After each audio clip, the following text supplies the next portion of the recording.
శ్రీ గణేశ శారదా గురుభ్యో నమః. శ్రీ విశ్వావసునామ సంవత్సరము ఉగాది శుభాకాంక్షలతో ఈ సంవత్సరము గురు భగవానుడు వృషభ రాశి నుండి మిథున రాశిలోకి మే 15వ తారీఖున ప్రవేశిస్తున్నాడు. అదేవిధంగా కుంభరాశిలో ఉన్నటువంటి శని భగవానుడు మీనరాశిలోకి ఏప్రిల్ నెలలో ప్రవేశిస్తున్నాడు. ఈ రెండు గ్రహముల యొక్క సంచార స్థితి వలన మేషాది ద్వాదశ రాశులలో ఇప్పుడు 4వ రాశి అయినటువంటి కర్కాటక రాశి గురించి మనం ఇప్పుడు చెప్పుకుంటున్నాం. ఈ సంవత్సరము కర్కాటక రాశి వారికి ఆదాయము 5, ఖర్చు 2.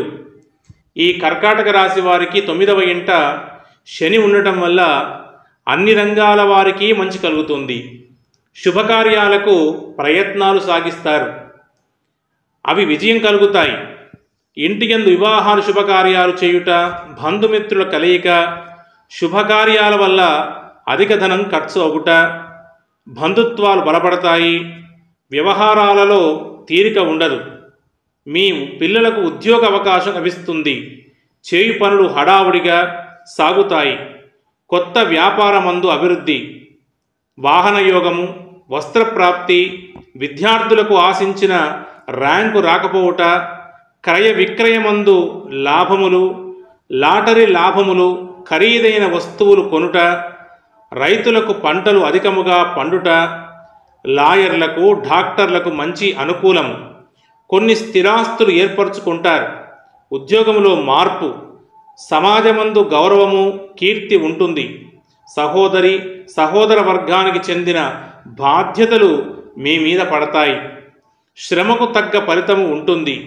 కుటుంబములో మీ అందరికీ సంపాదన మొదలవుతుంది.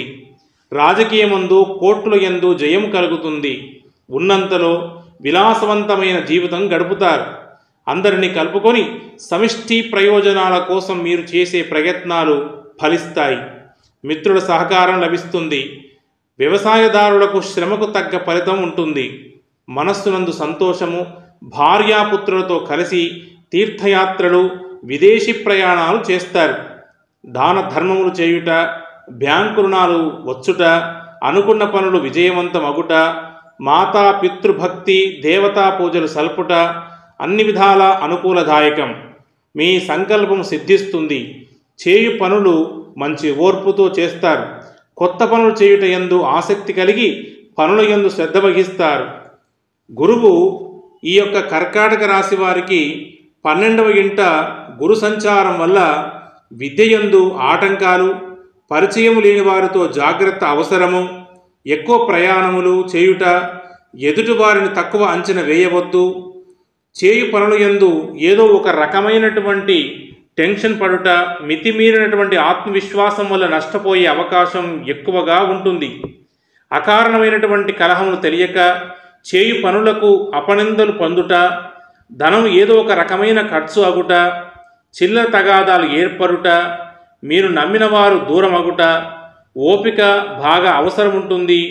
మీరు ప్రతినిత్యం కూడా గురుస్తోత్ర పారాయణం చేయటం వలన మీకు గురు అనుగ్రహం కలుగుతుంది.